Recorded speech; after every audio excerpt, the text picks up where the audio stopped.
Bonjour, je suis aujourd'hui avec le docteur De Sutter, sexologue et auteur du livre La sexualité des gens heureux.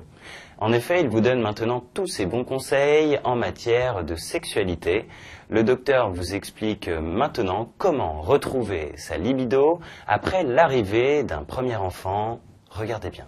La venue d'un enfant est quelque chose d'absolument merveilleux pour un couple, mais dramatique souvent pour la sexualité. Déjà, il y a eu la grossesse où la sexualité n'a pas toujours été facile, ni pour la femme, ni pour l'homme.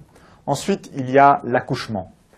Et la pire chose qu'un homme peut faire, c'est d'assister à l'accouchement en regardant l'expulsion du bébé. Je conseille aux hommes, s'ils assistent à l'accouchement, de rester près de la tête de la femme et de ne pas s'approcher de la zone génitale. C'est vraiment un effet traumatique chez l'homme que de regarder un enfant qui sort par le vagin de sa femme. Donc c'est vraiment une nouvelle mode qu'il faut combattre, c'est le fait d'assister en direct à ce genre de choses. Ça, c'est le premier élément.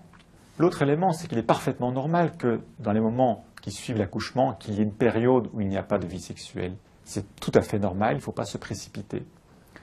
Toutefois, l'homme et la femme, et ce n'est pas toujours facile parce que les femmes ont aussi vécu une épisiotomie qui est parfois douloureuse, doivent se réapprivoiser et reprendre petit à petit des rapports sexuels de plus en plus satisfaisants.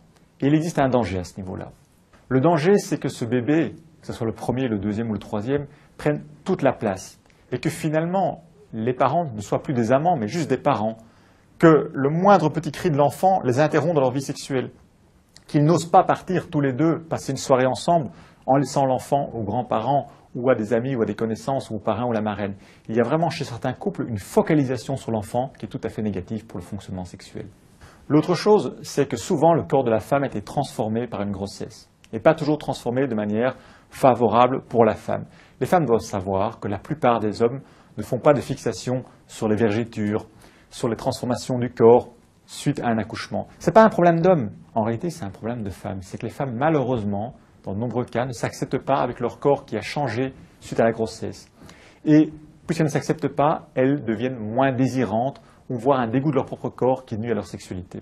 Au contraire, d'autres femmes ont compris que parfois l'accouchement, c'est l'occasion de développer sa sexualité différemment.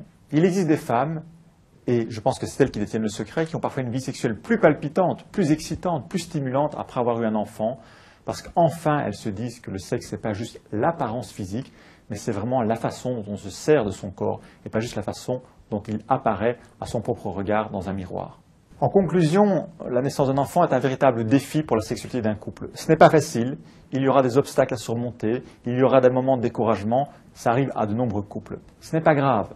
Ce qui est important, c'est de se dire que c'est l'opportunité de se poser une fois de plus la question quelle est la place de notre vie sexuelle même si on a un enfant, quelle est la place pour l'enfant et quelle est la place pour notre vie de couple intime. Les couples qui décident qu'ils ont toujours une vie sexuelle intime et une vie amoureuse après la venue d'un enfant, eh bien, ça les renforce et ça leur permet de rester ensemble peut-être plus longtemps, justement pour élever cet enfant.